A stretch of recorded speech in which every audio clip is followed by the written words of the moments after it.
pero voy a tratar de ser estructurado. Y voy a tratar en 5 capítulos, como si esto fuera casi un artículo académico, desarrollar algunas ideas con ustedes.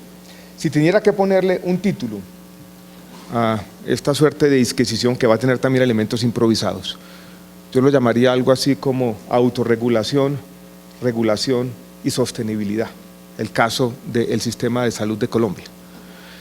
Y en el primer capítulo yo creo que necesitamos necesariamente un contexto, describir en esos elementos esenciales, definitorios, nuestro sistema de salud, porque ya vamos a ver que esto va a tener relación con algunas de las cosas que ya se han mencionado esta mañana y que yo creo que consistirán a lo largo del día, a la nuez de la discusión. Y quisiera señalar algunos elementos que son conocidos por todos, ya ustedes me han oído y yo creo que hemos discutido esto muchas veces, pero es bueno recordarlos, traerlos a cuento de nuevo.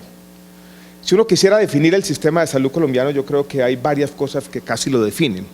La primera, volvámonos por allá al año 2000-2001, cuando la Organización Mundial de la Salud hace un análisis de todos los sistemas de salud y encuentra que el sistema colombiano es el más equitativo en el financiamiento.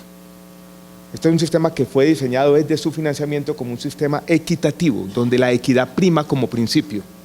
Cada quien va a poner de acuerdo a sus posibilidades.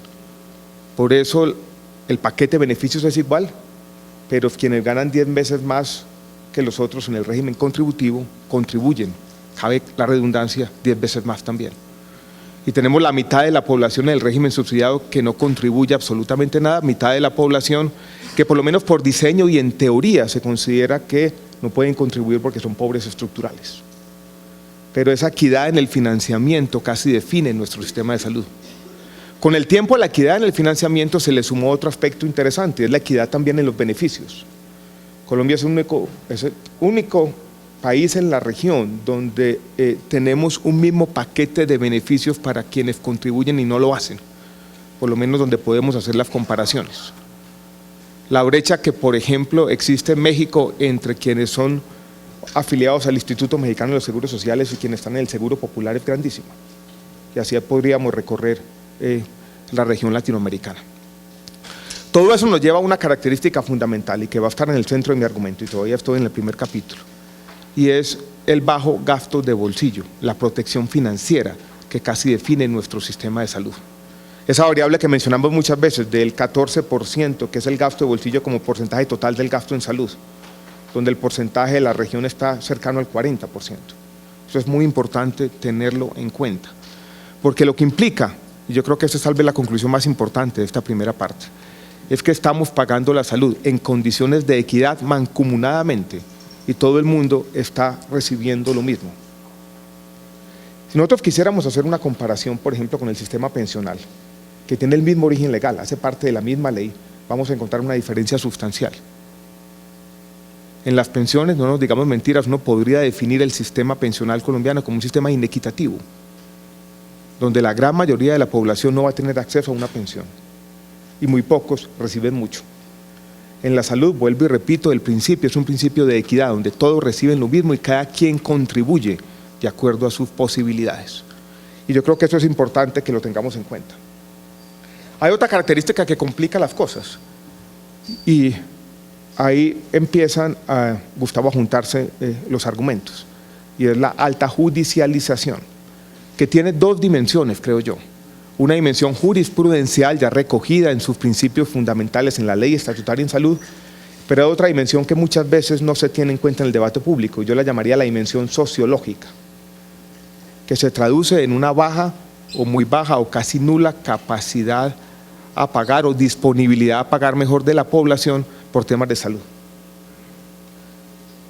Lo que yo recibo todos los días en las redes sociales, una familia, por ejemplo, quiere tener acceso a los suplementos alimentarios, está convencida, porque eso es una innovación sociológica que yo creo que tuvo como origen en el derecho, que su derecho incluye, va hasta allá, que ha desbordado incluso lo que otros países definen como servicios de salud. Entonces tenemos esas 2 realidades que coinciden, la jurisprudencial y la sociológica. Y ahí es, Gustavo, donde se complican las cosas. Porque cuando tú dices una cosa es el tiempo que se tienen que demorar los estados para decir que se incluyen los planes de beneficios, Otra cosa es la autorización de mercado para que cualquier ciudadano, si quiere pagarlo de su bolsillo, pueda acceder a la última innovación. En Colombia esa diferenciación se ha ido cerrando, porque si tenemos la autorización de mercado, no estamos en Inglaterra, donde podríamos esperar hasta que el NICE haga toda la evaluación, se va a incorporar, hay un gran debate público y mientras tanto los recursos públicos no se utilizan. En Colombia ese no es el caso. Tenemos autorización de mercado hoy y mañana vamos a tener una orden judicial seguramente ordenando que con recursos públicos se pague por esa última innovación. Entonces una cosa se ha confundido con la otra. La autorización de mercado o el registro de un medicamento se ha convertido básicamente en una orden para utilizar recursos públicos. Y eso complica en nuestro país el manejo de un sistema de salud que, ya lo dije, es un sistema de salud público, de contribución mancomunada, donde tenemos el gasto de bolsillo tal vez más bajo del mundo en desarrollo. La última comparación de la OECD nos ponía en América Latina en lugar con Uruguay. Yo conozco las últimas que hemos hecho en el ministerio, donde tenemos el gasto de bolsillo más bajo del mundo en desarrollo. La semana pasada con el exalcalde de Bogotá, para nuestros visitantes Santana Mocus, hacíamos una especie de disquisición. Y quiero que lo que quede de este primer capítulo de mi presentación es entender que nuestro sistema de salud, utilizando un coloquialismo, un colombianismo, es una vaca, lo que llamarían en inglés un common pool. Todos estamos contribuyendo los recursos, poniéndolos aquí en una olla pública, como si nosotros todos fuéramos a almorzar después de hoy la conferencia esta mañana, ya con hambre, alrededor de la 1 de la tarde, ponemos toda la plata aquí en este cajón y después cada uno va y mira el menú y ordena lo que tiene que ordenar. Así es como pagamos la salud de nuestro país. Yo creo que esa es una primera idea que debemos tener en cuenta: bajo gasto de bolsillo, equidad en el financiamiento, equidad en los beneficios. Así se define, es un sistema público, donde por supuesto las concepciones de mercado tienen que estar morigeradas, en un sentido claro que voy a explicar en un minuto. Esa idea de la vaca nos lleva a el problema, ese contexto, esa definición del sistema de salud de esa manera, nos lleva necesariamente a entender que los problemas de sostenibilidad, y ahí los argumentos de autorregulación y regulación van a empezar a ser importantes. Los problemas de sostenibilidad implican en el fondo un problema que se ha denominado a veces en la literatura de las ciencias sociales un problema de acción colectiva. Vuelvo y repito, el problema de sostenibilidad en nuestro sistema de salud puede entenderse, conceptualizarse como un gran problema de acción colectiva. Los problemas de acción colectiva se han estudiado en muchos contextos. Tal vez la metáfora que podríamos hacer en nuestro caso, la que más aplica, es la que se da muchas veces cuando hay sobreexplotación de recursos comunes. El ejemplo seminal de la literatura sobre problemas de acción colectiva es bastante bucólico. Es simplemente un predio común donde una serie de pastores llevan sus cabras a pastar y cada uno está pensando en su propio beneficio y se termina con la sobreexplotación. Pero yo quiero utilizar uno más gráfico, volviendo a la metáfora del restaurante que ya la he utilizado muchas veces, que tal vez nos va a dar claridad más o menos absoluta sobre de dónde viene ese problema de acción colectiva. Y es que si todos hacemos la vaca para pagar por el restaurante y cada uno mira el menú y todos pedimos langosta, la plata no va a alcanzar. Y eso es lo que pasa en los problemas de acción colectiva. Como todos estamos pagando aquí y a nadie le huele el bolsillo, no hay capacidad de autorrestringirse. Muchas veces las demandas colectivas terminan desbordando los recursos que la misma sociedad dispuso para pagar por eso. Es un típico problema de acción colectiva, casi del libro de texto, que está de alguna manera dominado por esa idea de tal vez el economista de la salud más prestigioso, Víctor Fuchs, cuando dijo que los temas de aversión al riesgo llevan al riesgo moral. Esto es, cuando queremos evitar la aversión al riesgo y pagamos las cosas mancomunadamente, los incentivos para restringir nuestras demandas van a ser mucho menores, sobredemandamos y comienzan los problemas. Vuelvo y repito, los problemas de acción colectiva no son fáciles de resolver. ¿Cómo se resuelven? Hay dos formas de resolverlos. Uno, dicen los economistas, y yo soy economista, no abogado, pero ya me estoy metiendo en estas honduras, es definiendo claramente los derechos de propiedad. ¿Eso qué significa? Eso significa acabando con la vaca, diciendo, como el sistema de Singapur, por ejemplo, le vamos a dar a cada uno una cuenta individual para pagar por su salud. Y usted tiene ahí lo que le corresponde, individualmente. Y usted como individuo ya está definido claramente qué es lo que le corresponde, lo protege. Pero eso en la salud no funciona bien. No funciona bien porque en la salud ya sabemos que el 1 o 2% de los ciudadanos van a demandar la mitad de los recursos, porque estamos cubriendo por contingencias, por eso existe el aseguramiento. Entonces, ¿cómo vamos a resolver este problema de acción colectiva? ¿Cómo vamos a hacer que la vaca alcance? ¿Cómo vamos a regularnos y a autorregularnos? Y ahí es donde viene el tema clave. Necesitamos una cultura. Necesitamos lo que Gustavo llamaba una norma social. Pero antes de entender la reflexión sobre las normas sociales, yo quiero traer a cuento algunos ejemplos para mostrarles a ustedes cómo esta idea del problema de acción colectiva que casi define nuestra sostenibilidad no es un capricho, no es un invento. Nosotros lo vivimos todos los días en el sistema. Voy a dar algunos ejemplos recurridos. Voy a empezar con uno que no es de Colombia, que lo leí hace aproximadamente 6 meses, en un libro de una periodista norteamericana, californiana, Kate Butler se llama. El libro es sobre la historia de su padre, se llama Knocking on Heaven's Door, tocando la puerta del cielo. Y es la historia sobre una enfermedad terminal de su padre. Tiene un accidente cerebrovascular a los 79 años, recibe un marcapasos y después empieza una lucha con el sistema de salud americano, pero no es una lucha porque no le den cosas, es una lucha porque tal vez dejen de hacerle intervenciones cuando ya no las necesita.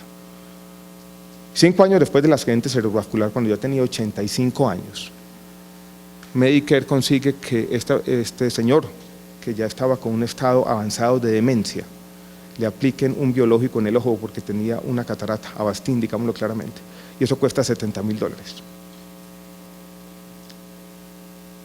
Esa era una forma casi de tortura a esta persona, no la necesitaba, había más o menos conciencia absoluta que se estaba haciendo un intervencionismo exagerado. Pero no había un incentivo de nadie para levantar la mano y decir lo que estamos haciendo aquí es absurdo y va incluso contra los derechos humanos de esta persona. Se estaba violando, creo yo, un principio ético por falta de regulación y autorregulación, superpuestas en este caso. Y no digamos mentiras, eso pasa todos los días, no solamente en el sistema de salud americano, sino en muchos de los sistemas de salud, porque tenemos unos recursos colectivos que no siempre cuidamos. Nadie estaba diciendo esta plata es de todos, esto es una vaca.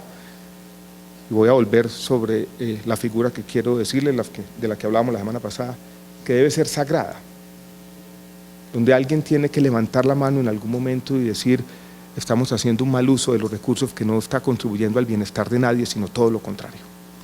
Ejemplos de Colombia, de todos los días, de cómo con este uso común de recursos los malgastamos. Tuve una conversación hace un año con la persona que se encarga en una empresa aquí en Colombia de la comercialización de pañales para adultos, tiene el 70% del mercado, producto familia. Me dijo algo que me dejó aterrado, desde entonces he repetido en todos los escenarios. El 30% de ese mercado de pañales para adultos en Colombia es un mercado de reventa, porque los pacientes reciben más de lo que necesitan y lo venden. Los médicos prescriben muchas veces 5, 10, 15, 20 pañales diarios. El máximo sería 3 o 4. Y nadie dice nada. Y esta situación ha venido prevaleciendo por 5, 10 años si se quiere.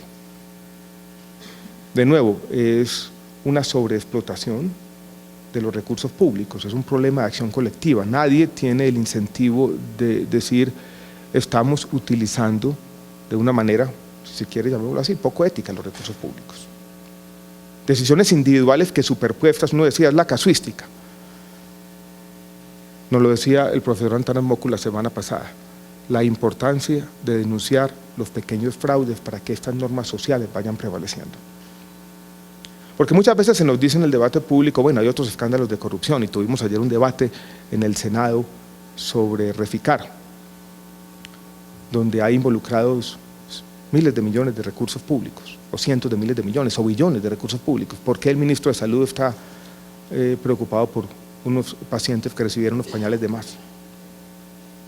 Porque si no ponemos el dedo en esa llaga y no empezamos también a demostrar las conductas antiéticas de los pequeños fraudes, nunca vamos a tener sostenibilidad en nuestro sistema de salud.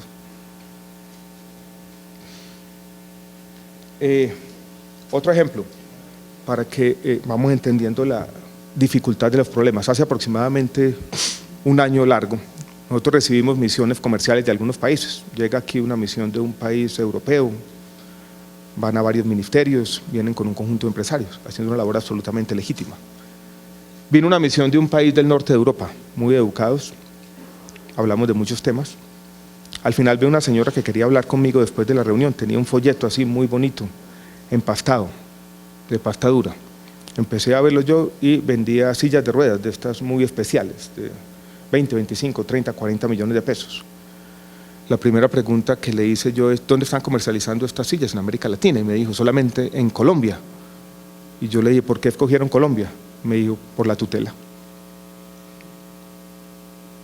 Habían encontrado en la tutela una forma de vender este producto sin tener mediado ningún análisis de nada. Era uso de gasto público por una decisión judicial y nadie se había puesto a pensar, ni siquiera en el Ministerio de Salud, si ese era el mejor uso de los recursos de todos, de esta vaca, de estos recursos colectivos. Y esa es la suma de los pañales, de las tutelas, día tras día. Vuelvo y repito, ahí creo yo, está en el fondo el núcleo de nuestro problema de sostenibilidad, de un sistema que tal vez es muy vulnerable a ese tipo de, no digamos abusos, pero sí sobre demanda y sobre explotación de estos recursos públicos. Las cosas se complican y comienzan a ser más difíciles y éticamente tal vez más complejas de analizar cuando Gustavo y todos hablamos de las nuevas tecnologías. Porque con las nuevas tecnologías hay en muchos casos un valor agregado. Y cuando ya uno tiene análisis de costo-efectividad, todo es más difícil porque en el fondo este tipo de consideraciones sobre el uso de recursos comunes empieza a tener que tener respuestas a preguntas muy difíciles, es así de pura naturaleza ética. Y en el fondo es cuánto vale un mes de vida, cuánto vale una vida. Y yo creo que la incapacidad que hemos tenido como sociedad de dar una respuesta clara a esa pregunta, de poner unas reglas claras. Ustedes leen la sentencia T760, que es una sentencia grande, está llena de vericuetos administrativos, no tiene una reflexión filosófica sobre estos temas, no llega al fondo. Todo el mundo ha evadido, incluso nuestros jueces constitucionales, la pregunta fundamental, y es si tenemos recursos escasos, ¿cómo vamos a tener un acuerdo legítimo como sociedad para establecer algunos límites? Y esos límites yo creo que tienen que ser fundamentales a la hora de incorporación de las nuevas tecnologías. Estas son consideraciones éticas que claramente trascienden o desbordan lo que puede hacer el código de ética de ustedes, que tiene alguna importancia que yo voy a señalar más al comienzo, pero yo creo que son fundamentales.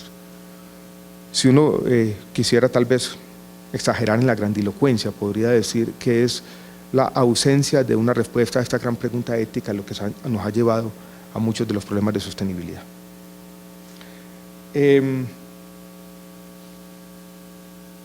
La presencia de dos factores entonces superpuestos, de un sistema que se define por esta contribución mancomunada en términos de equidad por la vaca, con los temas que enfrentan todos los sistemas de salud de presión tecnológica, yo creo que es lo que justifica este tipo de conversaciones que no son fáciles. ¿Qué es lo que hemos venido haciendo desde el Ministerio para ir resolviendo este problema de acción colectiva? Algunas normas, por ejemplo, de razonabilidad en los precios. La referenciación internacional no es otra cosa que eso. Entonces, regulación en los precios de los medicamentos. Algunas normas que propenden por la competencia también en condiciones razonables, a pesar de que todavía tenemos unos desacuerdos que en el fondo son técnicos y como son técnicos son más fáciles.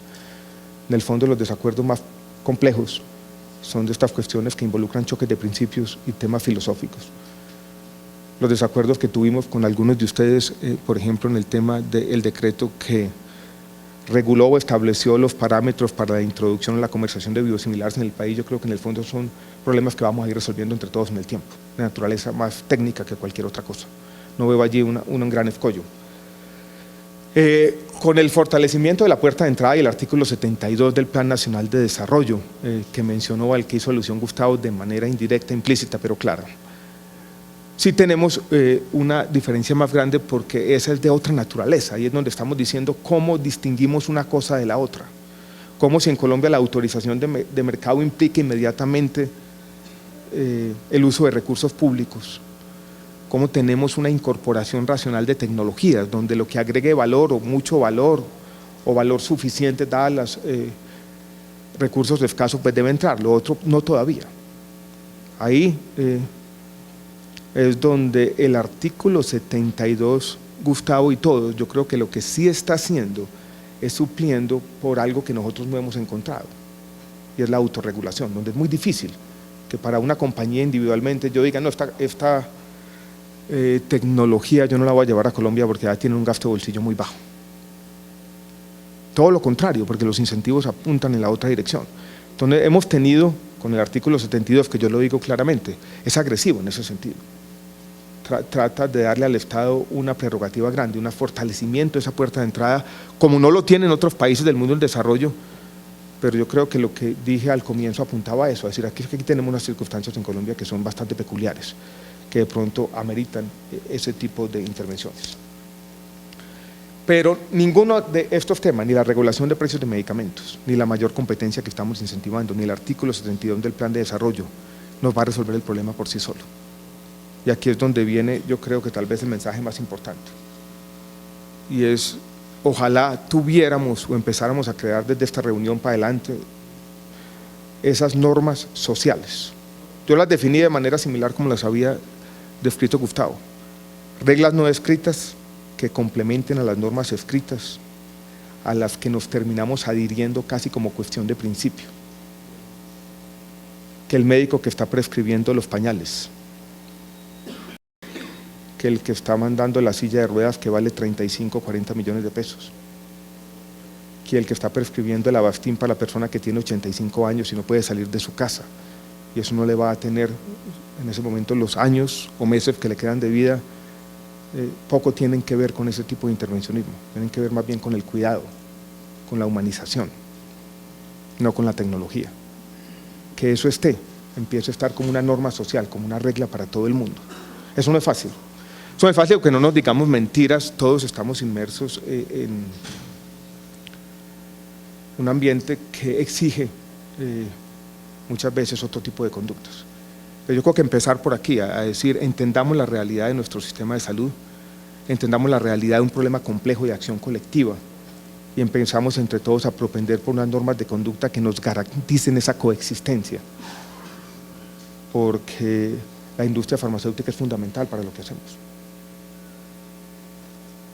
Sin la presencia de la industria, mucho de lo que se hace todos los días, aquí están varios pacientes, pues no tendría sentido. Pero necesitamos esa norma social. ¿Cómo hacerlo entonces? Aquí hay un código de ética, que es un librito, pero no es de esa forma. Antana Mocus también nos decía una cosa interesante la semana pasada. Mostraba una imagen de Moisés bajando por allá del templo, con el decálogo, los 10 mandamientos, y lo rompía. Y romperlo significa que uno tiene que pasar en algún momento, cuando las normas están escritas en papel, a que estén escritas, lo voy a decir con grandilocuencia, no solamente en la mente, sino en el corazón de los hombres. Y eso es lo que hay que hacer, que ese código de ética está escrito en la mente de cada uno y empiece efectivamente a regular conductas. Y eso es lo que se llama autorregulación. Cuando las normas pasan del papel aquí, y por lo menos nos empezamos a preguntar que la vaca, esa vaca tiene que ser sagrada, y yo creo que tiene ese entendimiento del problema, ese entendimiento de la dificultad, esa problema de acción colectiva, nos va a convertir a cada uno también en parte de la solución, no del problema. Pero eso no es fácil, ¿no? ¿Cómo veo yo el problema? Entonces tenemos que entre todos tratar de generar esto que uno podría llamar en términos generales una cultura de respeto a los recursos de todos, una cultura de respeto a los recursos de la seguridad social, que son de todos. Recuerden que la seguridad social está en el centro del Estado moderno. Y para que eso pase, yo que fui profesor de teoría de juegos por allá, y la ingeniería de normas sociales no es fácil, no es fácil escribir en la mente de quienes están tomando decisiones esas normas de conducta. Y uno generalmente se va a encontrar a 3 tipos de agentes. Unos que son minoría en la gran mayoría de los casos, pero que son muy perjudiciales, son los que no cumplen las normas, las que no las tienen aquí. Las otras son las que las cumplen, pero las cumplen pasivamente. Los terceros, que van a ser los imprescindibles, recordando a Graham Greene, esos terceros imprescindibles son los que las cumplen y las hacen cumplir. Y esos terceros van a ser fundamentales, Gustavo y todos, para que este código de ética no se quede en el papel. Eso va a necesitar un tipo de agentes activos que lo van a tomar como parte de su accionar permanente. No solamente lo van a cumplir como cuestión de principio, sino van a estar vigilantes a que todo el mundo lo cumpla. Sin esos agentes, sin los imprescindibles, va a ser difícil que esto llegue a cumplirse y que la autorregulación sea una realidad. Y la autorregulación va a tener que complementarse con regulación también. No es fácil hacer una cosa de la otra.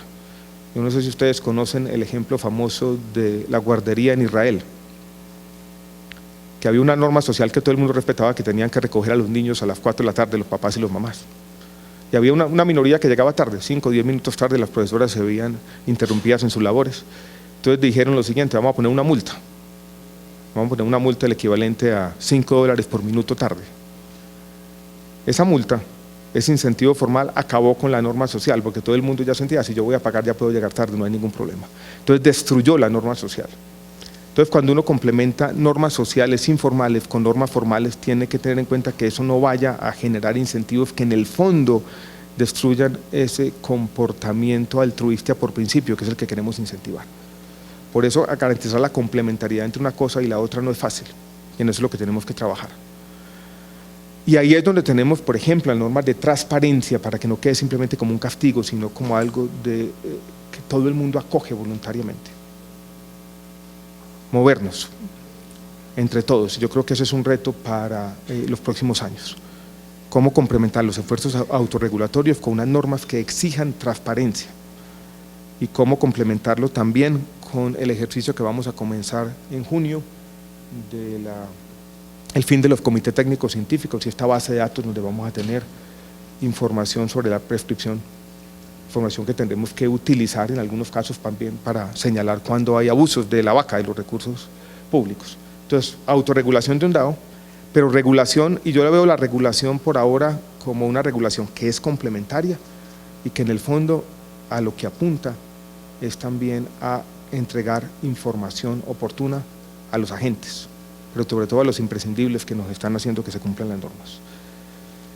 Y desde el lado del ministerio siempre hemos visto si esto tiene que complementarse con esos otros incentivos. Por ejemplo, si uno debe tener copagos para los servicios de tecnología no POS.